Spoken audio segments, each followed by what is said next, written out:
안녕하세요. 댓글부대입니다. 저희가 얼마나 됐죠? 유튜브 시작한 지? 한 6개월 정도 됐죠? 시간이 진짜 빠른데 한 6개월 동안 저희가 열심히 준비를 했는데 이게 고객분들한테 참 도움이 되는지 잘 모르겠어요.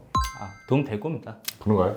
도움이 얼마나 되는지 좀 가늠하기는 힘들지만 미팅을 하다 보면 저희 영상 보셨다는 분들도 전부 다 확실히 많아졌어요. 진짜요? 네, 실제로 미팅을 하다 보면 저를 알아보시는 분들도 좀 계셨습니다. 뭐 빈말이 아닐 수도 있는 게 회사 문의 전화도 좀 훨씬 늘었고 영상 내용 중 궁금했던 부분을 또 미팅 때 물어보시는 분들도 더러 계셨어요. 그러다 보니까 뭐 저희 입장에서는 감사할 따름이죠. 오늘은 무슨 내용인가요? 요즘 매수 문의가 정말 많아졌어요. 이 물건이 좋은지 그리고 매입해야 하는지에 대한 내용들이 좀 있어서 현 시장에서 어떤 물건을 검토하셔야 하고 뭐 어떤 계획을 세워서 해야 되는지 좀 다뤄볼까 합니다. 실거래 신고 전입 물건들까지 포함시키다 보면 확실히 거래량이 좀 늘긴 늘었는데요. 그 어떤 물건들이 팔리고 있는지 같이 설명해 보면 좋겠어요. 그럼 우선 주요 지역들 위주로 검토가 될 텐데 보통 고객분들이 가장 좋아하는 상권이 어딘가요? 저희가 아무래도 강남에 있다 보니까 강남 문의가 많은 게 좀 사실이지만 그렇다고 고객들이 강남만 찾아보시는 건 또 아니었어요. 강남의 지역으로 메이저라 할 만한 상권들 중 괜찮은 물건이 있는지 유연하게 검토들을 하시니 그 적극성이 많이 달라졌습니다. 그래서 우선 검토 지역들을 나열해 보자면 강남, 마용성, 송파 등의 상업성이 짙은 지역들로 다가가 보면 좋을 것 같아요. 가이드 정도로 생각하시면 좋고 나열한 순서든 언제든 저희가 오늘 이야기할 기준에 따라서 이제 바뀔 수 있으니까 너무 염려하지 마십시오. 그럼 어떤 것부터 보면 될까요? 먼저 매입할 물건의 규모를 신중하게 검토해야 합니다. 너무 큰 규모의 물건은 인근 시세 대비 낮은 가격으로 매입할 수 있어도 매매 과정이 번거롭고 수요가 적어 대파기까지 시간이 좀 오래 걸릴 수 있고요. 따라서 수요가 많은 규모를 고려해야 합니다. 보통 30억에서 100억 원 사이의 규모가 적절하고 토지 면적은 40평에서 70평 사이에 100평 미만, 그리고 건물 연면적은 120평에서 200평 정도가 적합합니다. 그러니까 보통 현금 15억에서 30억으로 빌딩 시장에 들어오시는 분들이 많기도 하고 적기도 한데 근데 이제 현금 여력이 있어도 이게 그 전략적으로 100억 미만의 가벼운 건물을 검토해 보는 것이 좋겠다는 거네요. 네네네, 맞습니다. 100억 이상, 150억 이상의 건물이 나쁘다는 것이 아니라 좀 더 많은 수요층이 선호하는 수준을 매입해서 저희가 되팔 수 있으면 아무래도 팔 수 있는 확률이 높으니까 황금성이 좀 좋아진다 볼 수 있는 것이죠. 황금성은 얼마나 시세 차익을 보았는가도 중요하지만 얼마나 빨리 팔았는가도 중요하기 때문입니다. 말씀처럼 규모라는 게 이게 추상적이긴 하고 그리고 고객들마다의 어떤 기준이 다르기 때문에 뭐 100억 미만, 토지는 70평 미만, 연면적 기준 120평에서 200평 내외 정도가 뭐 이걸 매각하는데 부담스럽지 않다 이런 걸 말씀해 주신 거죠? 예, 맞습니다. 그리고 저희가 두 번째로 고려해야 할 요소는 역세권의 위치입니다.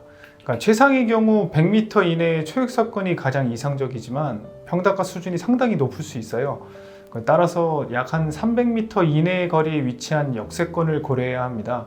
역세권은 유동국의 흐름이 매우 활발하고 정주 인구도 많습니다. 인근에 위치한 바운더리에 속하는 물건은 공실이 발생하더라도 재임대를 빠르게 진행할 수 있으니까 안정적인 운영이 좀 가능한 경우가 많죠. 세 번째로 고려해야 될 요소는 거래량이 많은 지역입니다. 거래량이 많은 지역으로 주로 사무실 임차 수요가 높은 곳과 유동이 활발한 상권으로 구분이 되는데 대표적인 지역으로는 강남 논현동의 서울세관 이면과 홍대 클럽거리 및 주차장길 등이 있습니다. 이러한 지역에서 거래량이 많다는 것은 많은 사람들이 찾고 있다는 의미고 이는 더욱 선명한 엑시트 전략을 세워볼 수 있겠죠. 뭐 지금까지 이렇게 설명해 주신 내용을 보면 뭐 규모, 역세권과의 거리, 거래량 뭐 이런 부분들을 뭐 얘기를 했는데 사실 예전부터 이게 이런 기준들을 고려를 안 하는 건 아니고 건물마다의 또 특징들이 있다 보니까 역세권과의 거리가 300m 밖이라 하더라도 또 그런 물건들에 따라 또 개별적인 특징들이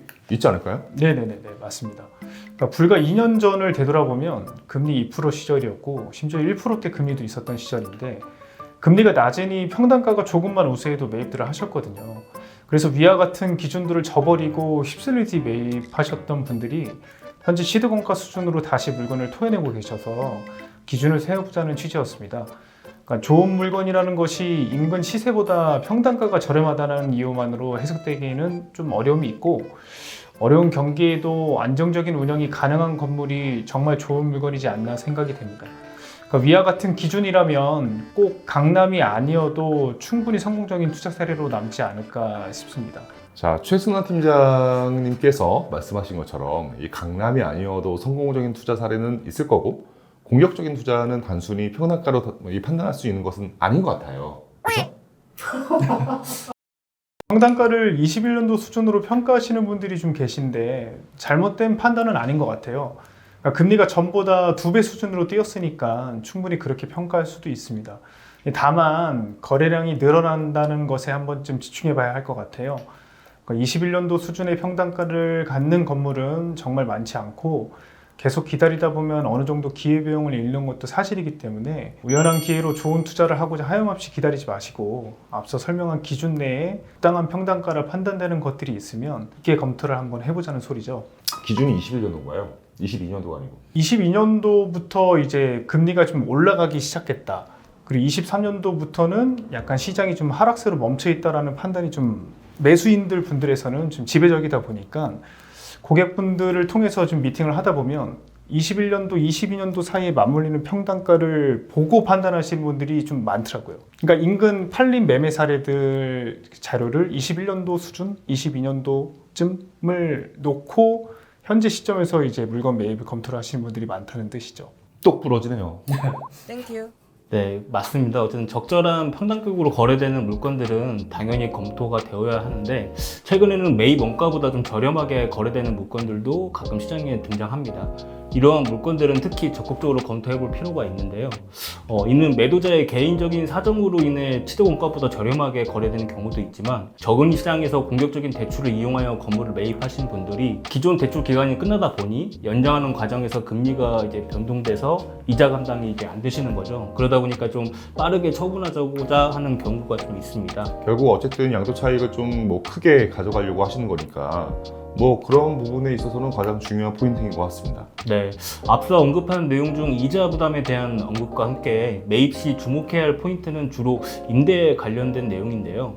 평당 가격이 저렴한 신축 부지를 매입한 후에도 임대가 어렵게 이루어지는 경우 엑시트 전략이 좀 크게 어려질 수 있습니다. 일반적으로 디벨롭을 통한 엑시트를 계획할 때 적정 연수익률을 3% 이상으로 설정하는 것이 보통인데, 그러나 실제로는 수익률을 넘어서 임대료를 전혀 맞추지 못하고 뭐 그렇게 공실로 둔 상태로 이제 유지를 하게 되면 그게 좀 어떻게 보면 중요한 문제 사항이라고 할 수 있거든요. 그러니까 저희가 임대료 수준을 논의할 때 보통 NI와 NOC를 기준으로 삼아 그 평당 임대료를 고려하는데, 이것이 단순히 평당 임대료를 뜻하지만 각 지역마다 요구되는 평당 임대료 수준이 존재한다는 거죠.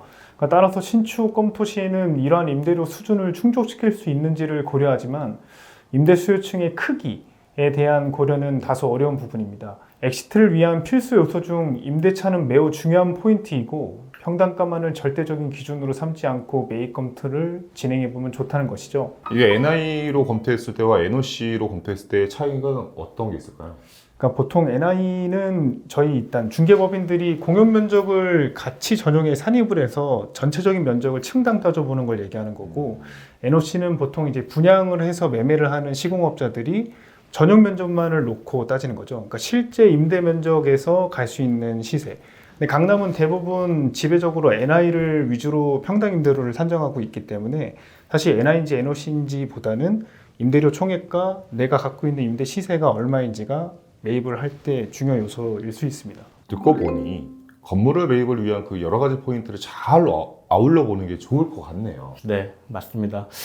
건물 매입 목적에 따라 중요한 포인트를 조금씩 달라질 수 있는 건데, 저희 빌딩원은 언제든지 좀 친절하고 전문적인 상담을 통해 고객님의 궁금증을 해결해 드릴 수 있는 준비가 되어 있습니다. 언제든지 편하게 연락 주시면 좋을 듯 합니다. 네, 좋습니다. 오늘은 건물 매입 과정에서 핵심 포인트들을 간략히 살펴보았습니다. 좀 더 자세한 내용이나 궁금하신 사항들을 댓글 남겨주시면 저희가 댓글 부대이기 때문에 네. 답변 드릴 수 있도록 하겠습니다. 이상 댓글 댓글 부대였습니다. 감사합니다. 감사합니다.